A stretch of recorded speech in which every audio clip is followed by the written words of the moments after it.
Prečo ste sa rozhodli podnikať? Webdesign ma bavil už niekoľko rokov predtým, ako som začal podnikať.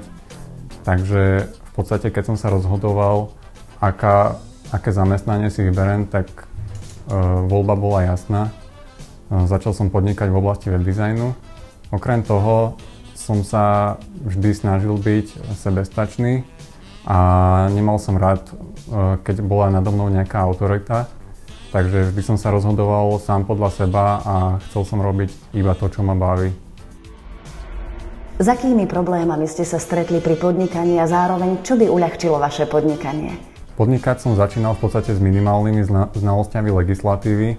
Vďaka internetu nebol žiaden problém s tým, že by som si tieto veci nevedel doštudovať.